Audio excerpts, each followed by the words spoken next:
Señoras, señores, amigos e amigas, moi boa noite, benvidos, gracias por estar aí, saúdos desde Ribadumia. Iniciamos aquí a segunda edición deste Falemos 2025 e hoxe analizaremos dous sectores ou dúas campos importantes. Estaremos co presidente da Asociación de Amigos do Camiño Portugués, Contino Lores, para, facer balance, lógicamente, do camiño e das variantes que collen cada vez máis forza dentro do Xacobeo ou dos camiños xacobeos e as previsións, tanto o balance do ano 24 como as previsións para o ano 25, incluso para o Xacobeo 2027, que cada vez toma máis corpo e máis forza dende o punto de vista tamén turístico, con milleiros e milleiros de peregrinos de moitos países de fora, non só de Europa, sino de fora do noso continente. E analizaremos a situación política de Galicia e a situación política do mundo do mar coa portavoz deste sector, coa deputada autonómica do Bloque Nacionalista Galego e a pobrense Rosana Pérez. Moi boa noite, benvida, como estamos? Moi boa noite a todas e a todos, moi boa noite e moitas grazas. Bueno, que poderíamos decir do ano 24 dende o punto de vista do mar, doña señora Pérez? Bueno, había algún medio de comunicación que estes días, facendo resumo e balanzo dos datos do sector do mar no ano 24, calificaba o ano 2024 como annus horribilis, non? Que era aquela famosa frase atribuída á reina de Inglaterra. Pois ben, efectivamente, annus horribilis, un ano para esquecer, un ano verdadeiramente crítico para os traballadores e as traballadoras do mar, pero que en contra do que poida parecer non é novo. O sector do mar no seu conxunto, pero en concreto o sector marisqueiro, leva máis dunha década avisando, alertando de que hai moitos sinais, cada vez máis, que indican que efectivamente a productividade vai a menos.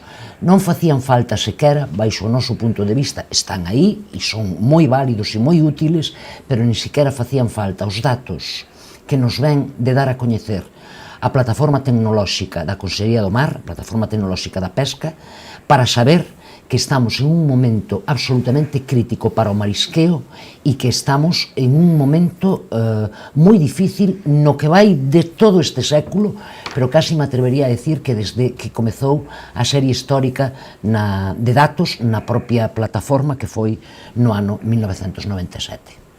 Que se pode facer? Que ten que facer a Xunta? Que ten que facer o mundo do mar, o mundo científico, a comunidade?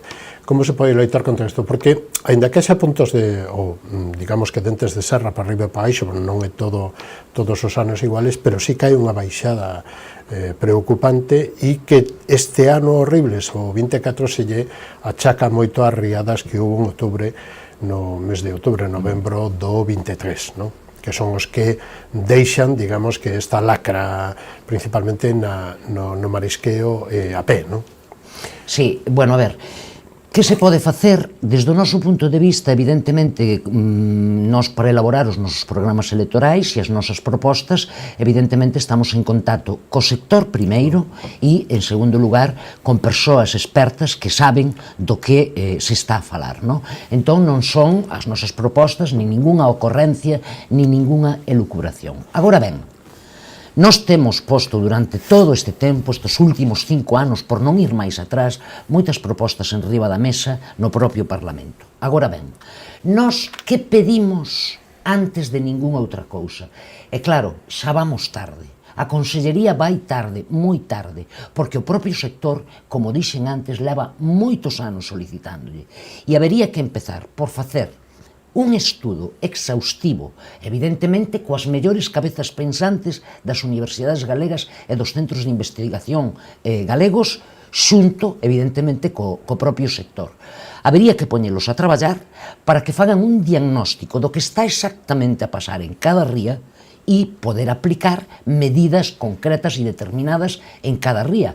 Seguramente, moitas medidas poidan ser xerais, a todas as rías. Por exemplo, o tema da contaminación. Bueno, hai que poñer, sobre todo, orzamentos en riba da mesa para que se poida, xa non digo solucionar, pero para que se poidan ir paliando os graves problemas de contaminación que sofren as rías. Logo hai outras medidas que están da man da propia Xunta de Galiza, que quero lembrar aquí que é quen ten as competencias exclusivas en marisqueo e, polo tanto, tense que poñer mans á obra sen máis dilación se é que lle interesa algo que este sector permaneza. A Xunta, por exemplo, pode facer cousas sin moito investimento ou prácticamente sen ningún investimento, como, por exemplo, o sector hai moitos anos que se ven queixando das consecuencias que os encoros teñen no momento precisamente das riadas sobre os bancos marisqueiros. Pois ben, iso trátase de facer un protocolo de regulamento da limpeza e do funcionamento do desaugamento dos encoros. Levamos pedíndolo a Xunta de Galiza dende hai moitos anos. Non só nós, nos consta que a primeira vez que unha confraría, que foi a Confraría de Noia, solicitou este regulamento foi hai máis de 17 anos a Xunta de Galiza. Pois seguimos comezando o ano 2025 sin que a Xunta sexa capaz de enfrentarse ás eléctricas que son quen mandan nos encoros, a pesar de que teñen unha concesión pública, e son quen deciden si sin ningún tipo de contemplación, si se arrasan bancos marisqueiros ou non, como xa ten pasado. Mesmo teñen posto en risco vidas humanas, concretamente na ría de Muros e Noia, o desaugamento dos encoros. Está prohibido que desauguen, por exemplo, coa marea baixa. Bueno, pois sígueno facendo, e aquí a Xunta sigue mirando para outro lado. Hai outra medida, por exemplo, porque logo, claro, hai medidas de tipo biolóxico que son moito máis complexas que a ciencia tense que poñer a disposición precisamente do sector e do que está a pasar na ría e propoñer medidas. Pero, por exemplo, hai outra medida que tamén vimos propoñendo a Xunta de Galiza e no Parlamento Galego, que é a contratación de un seguro de produción marisqueira.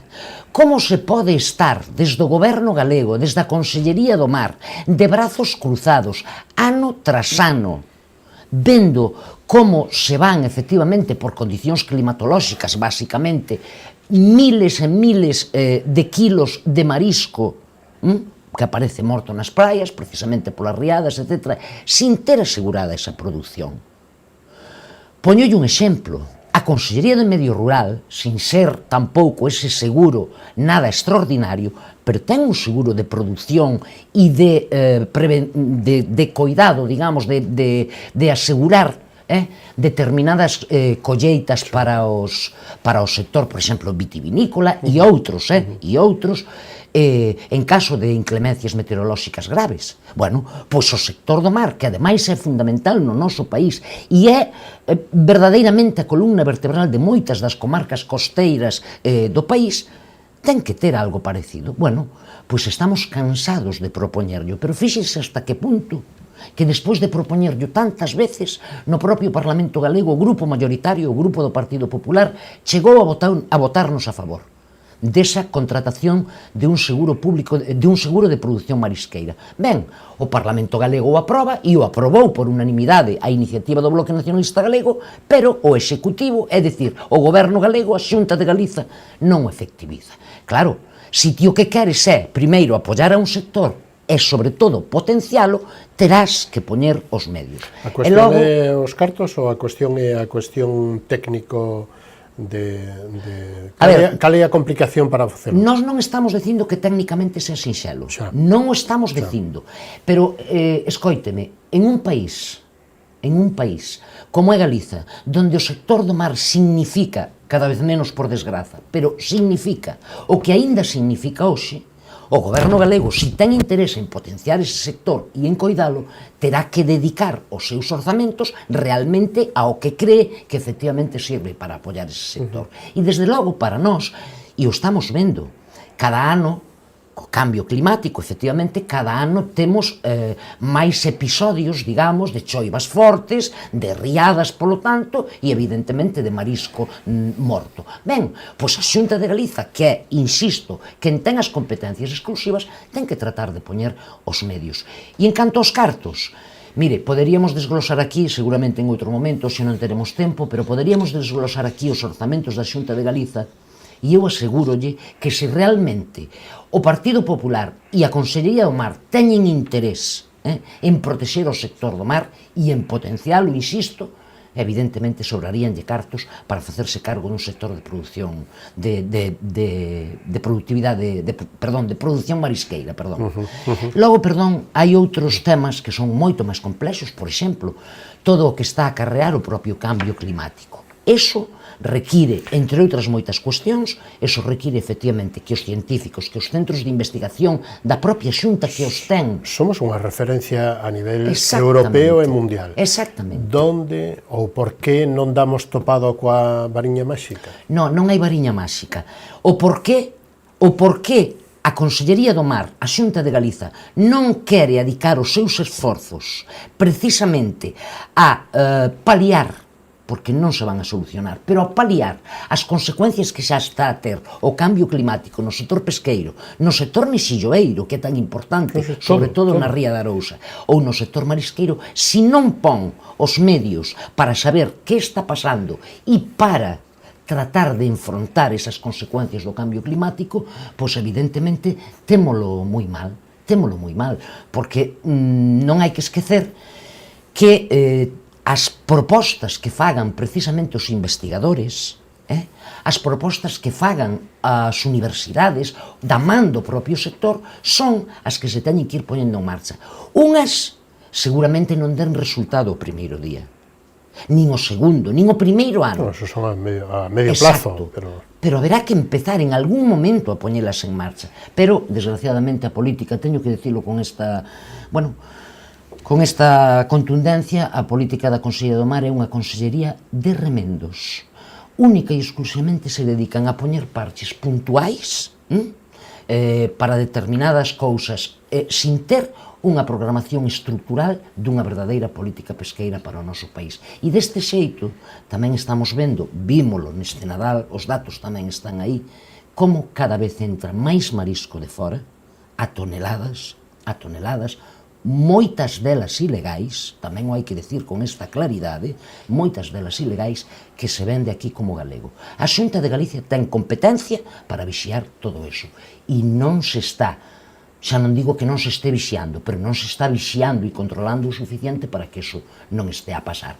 Mentras cada vez temos máis produto foráneo, estáse deixando a fundir un sector que, volvo a repetir, é absolutamente vital, tanto social como económicamente, para o noso país. En eso supoño que non hai nadie que este en desacordo, non? Supoño que non habrá nadie que este en desacordo que o sector do mar. Valoración das cotas de pesca que se aprobou pola Comisión Europea, fai unhas semanas, no pasado mes de decembro. Bueno, as cotas de pesca, brevemente, todos os anos é a mesma cerimonia, non? Vai un ministro español, neste caso do goberno do Partido Socialista, pero noutros casos do goberno do Partido Popular, que cando saen de negociar ali dúas noites con 2 días todo seguido, que non entendemos a día de hoxe no século XXI como se siguen facendo así as cousas na gran Unión Europea, pois saen á prensa e din sempre o mesmo, que están moi contentos, que están moi satisfeitos de como do resultado obtido para o mundo do mar no Estado español. Ben, claro, se nos referimos a Galiza, é que non o di o Bloque Nacionalista Galego, o di primeiro o propio sector e segundo os datos. Nós fomos o país que desde que entramos na Unión Europea perdemos máis buques. O país, Galiza, que perdemos máis postos de traballo. E cada vez estamos perdendo máis. E isto é precisamente por unha política pesqueira europea que dedícase a hiperregular absolutamente todo, que non estou dicindo que non teña que haber regulación, e dende logo que aplica unha normativa para todos os países igual, que pode ser millor para un país e moito peor para outra. En canto ás cotas deste ano, como todos os anos, hai claros e hai oscuros. Evidentemente, a reducción de cota da pescada non nos favorece absolutamente en nada, aínda que hai outras especies que efectivamente se mantiveron ou subiron un pouco. E despois, temos o tema do xurel. Houbo a flota do cerco. Este último ano estuvo prácticamente a piques, en algúns casos xa amarrando a Porto, porque non tiveron de que vivir. Por certo, e as administracións, tamén a administración central, con máis de un ano de retraso sin pagarlle ese paro biolóxico que tuveron. Pois ben, no caso do xurel, é verdad que se abreu un pouquiño máis o grifo, pero sigue sendo absolutamente insuficiente. E é curioso, porque hai uns informes científicos que van nunha dirección, nalgúnas especies, e logo as decisións políticas non se toman acorde a eses Lei do informes litoral, científicos. señora Pérez. Perdón? Lei do litoral. Lei do litoral, estamos agardando, bueno, a que o goberno central teña tempo e teña a ben facer a transferencia canto antes, se pode ser mellor, pero o que agardamos, porque nós abstivémonos cando se votou a Lei do Litoral no Parlamento Galego, non, evidentemente, ninguén vai a sospeitar que o Bloque Nacionalista Galego non quería, nese momento, ni non quere, a transferencia do litoral. Non. Abstivémonos porque vimos determinados puntos desa lei que non nos gustan. Entón, agardemos primeiro que o Goberno Central transfira canto antes a lei as competencias do litoral e segundo, as competencias e os e evidentemente, e os medios e os servizos, que esa é outro debate. E agardemos que a Xunta de Galiza faga un uso coidadoso, moi coidadoso, das competencias que vai ter na súa man para aplicar a respecto do noso litoral e da contorna do litoral. Antes mencionaba vostede que un dos problemas que ten o sector do mar é a contaminación. Non sei que hai que facer cos ríos e coas rías, e non sei que hai que facer cos povos e coas administracións locais, que supoño que teñen tamén a súa importancia digamos que na xestión dos residuos e na xestión da contaminación, e Altri, que anda por aí. Exactamente, Altri non, que decimos na chapiña. A ver, a contaminación das rías e dos ríos tamén é un cúmulo de moitos elementos. É dicir, hai concellos que non teñen mar, e que, efectivamente, son concellos, por exemplo, rurais, que, non teñen saneados os seus ríos, que os ríos sempre acaban chegando ás rías, ou que sempre acaban chegando ao mar, e iso tamén contamina. Pero temos tamén, por parte da Xunta de Galiza, mire, eu sempre lembro no Parlamento Galego, teño yo lembrado ao propio conselleiro, que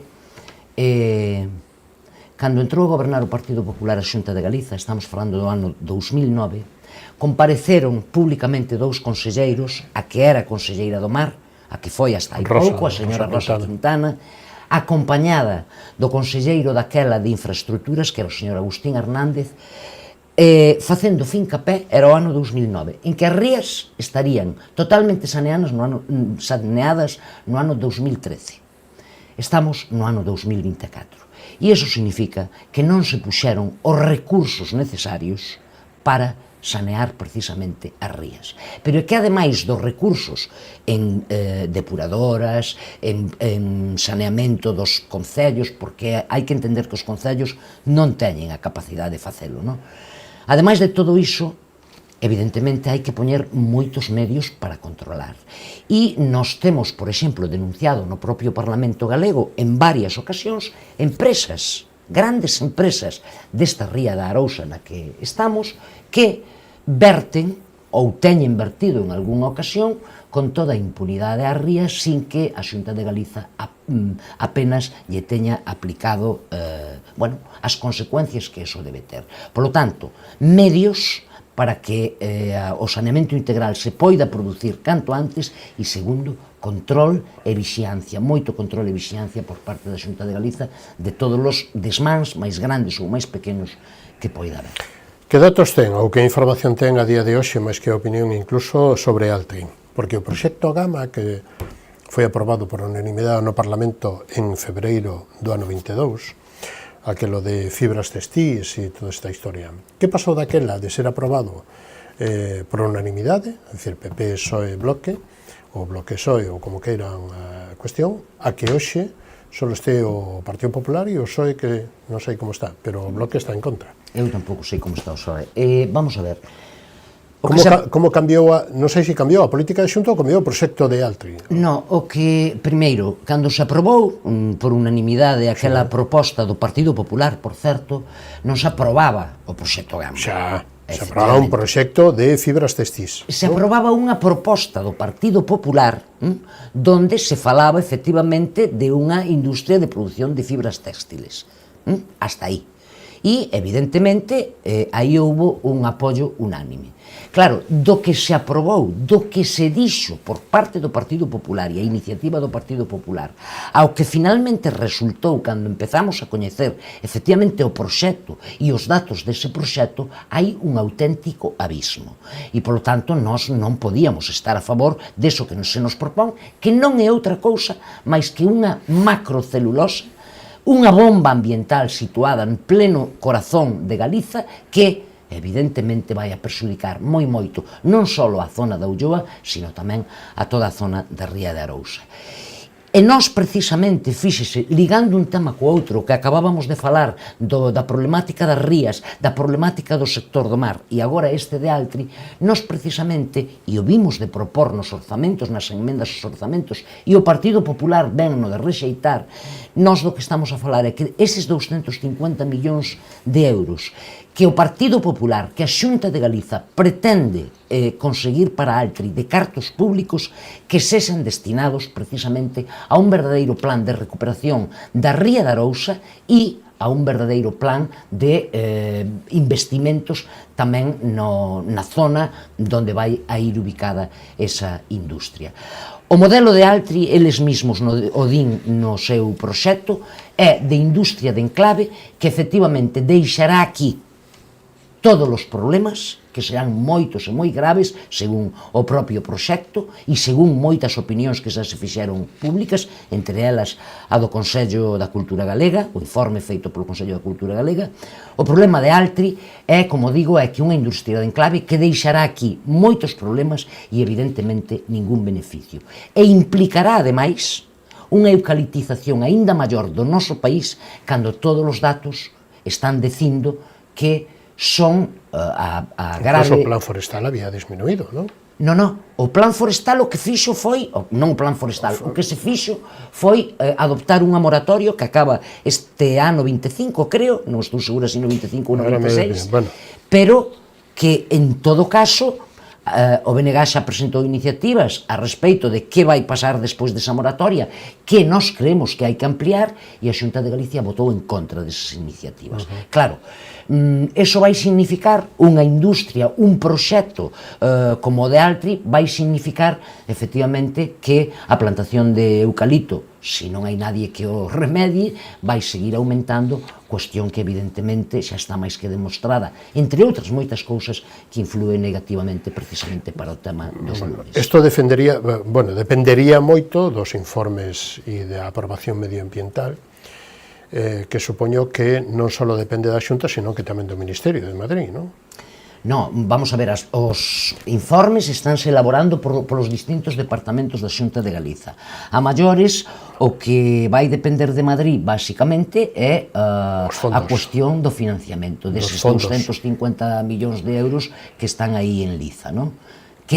Non ten ninguna competencia en materia medioambiental Madrid? Eu penso que non, penso que todas as competencias serían da propia Xunta de Galiza. Da Xunta, bueno, se non todas, a inmensa maioría. Vale. Que plazos estima vostede? Para os informes é que están... Antes do verán? Sí, é que para... Primavera?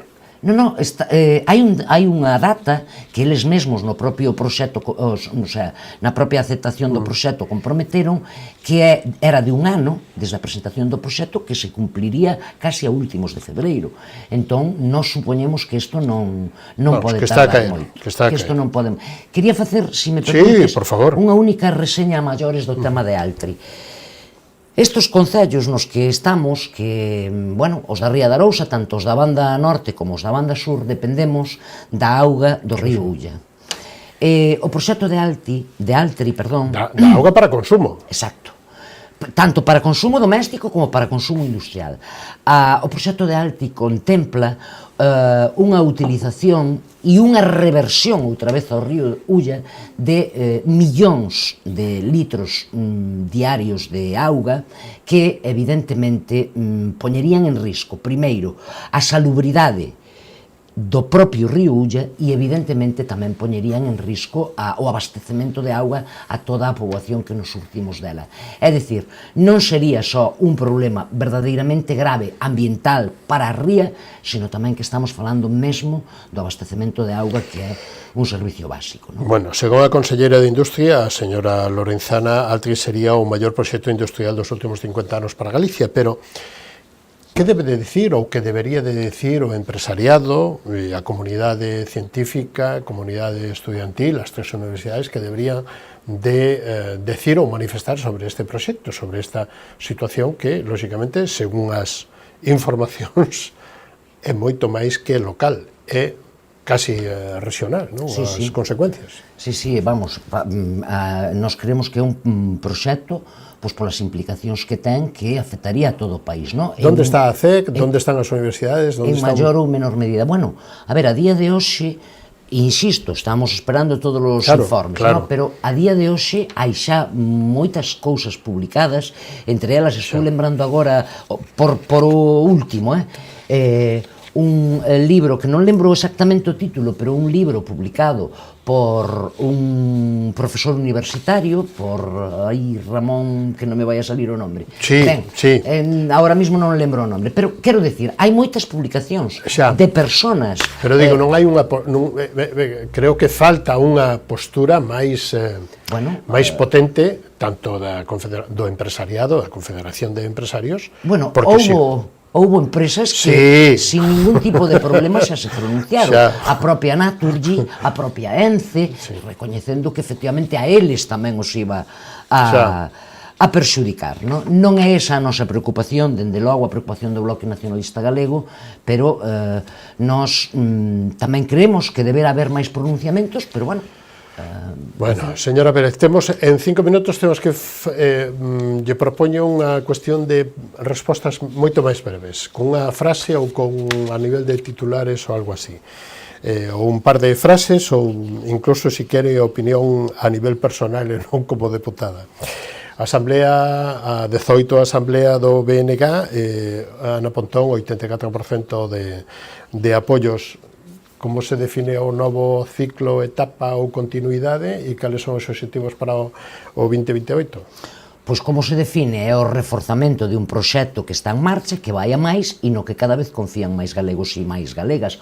O obxectivo é facer políticas que realmente transformen este país e que o poñan, donde ten que estar, non que o destrúan. Política de vivenda, PP-PSOE, PSOE-PP, que pasa? Pois pasa que son as dúas caras dunha mesma moeda, que nunca houbo polos distintos gobernos preocupación por este tema e agora nos pasa como no do mar. Agora nos ven todo o problema en riba. Perdón, e aí voume estender un pelín. É máis, non é que nunca se preocuparon, pero de levar a cabo un proxecto en materia de vivenda que favorecía as grandes constructoras e agora estamos como estamos. Bueno, pois hai que atacar con todas as medidas posibles porque é un problema realmente grave. E a política de vivenda da Xunta de Galicia, polo menos a prometida agora por o señor Rueda... Bueno, teremos que agardar os resultados, pero nós creemos que non está indo ao cerne da cuestión. Creemos que sigue estando escorada a favorecer aos grandes tenedores e ás grandes constructoras. A P9, gratuidade, transferencia... Transferencia canto antes, por non decir xa, e evidentemente libre de peaxes. Iso defendeu-nos sempre o Bloque Nacionalista Galego. Cales son as conclusións do BNG sobre o presunto sobrecoste de o Álvaro Cunqueiro? E a Comisión de Investigación? Bueno, na Comisión de Investigación tivemos a oportunidade de ver, primeiro, que o Partido Popular, que a súa maioría quiso pervertir o funcionamento e o desenvolvemento normal desa comisión, pero aínda con todo, nós creemos que conseguimos que se puxera de manifesto e que fose evidente que hai moito que investigar precisamente nas contratacións da Xunta de Galiza. Hai moita transparencia aínda que ampliar e evidentemente a Xunta de Galiza non pode seguir actuando como si a propia Xunta, a propia administración fose unha oficina do propio Partido Popular e dos seus amigos. Valoración da situación de Venezuela. Pois Venezuela creo que acaba de tomar posesión o seu novo presidente hai estes días, e, bueno, Venezuela é un país soberano, tuveron unhas eleccións, e, bueno, haberá que ver como vai transcurrindo todo eso, como calquera outro país. Como podemos falar tamén dos Estados Unidos ou de calquera outro, non? En fin.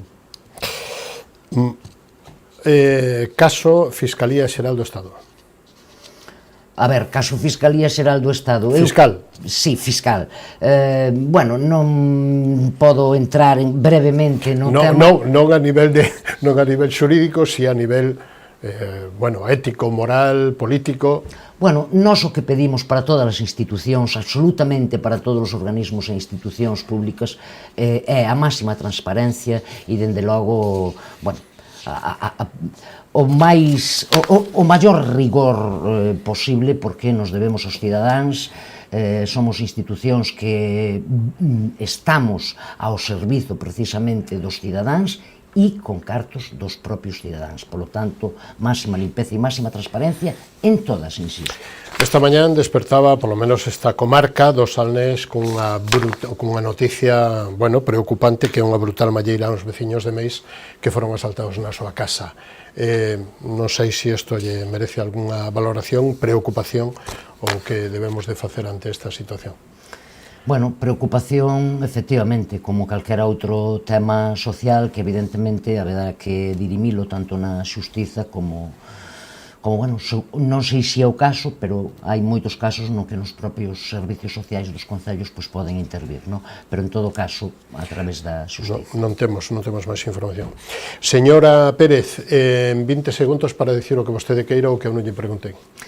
No, simplemente, decir que neste novo ano que comezamos, polo que a min respecta e pola responsabilidade que me toca, que é a de mar, que tanto nos atinxe nas comarcas da Ría de Arousa, pois estarei aí ao lado do sector e traballando para que este sector non siga paradóxicamente afundíndose.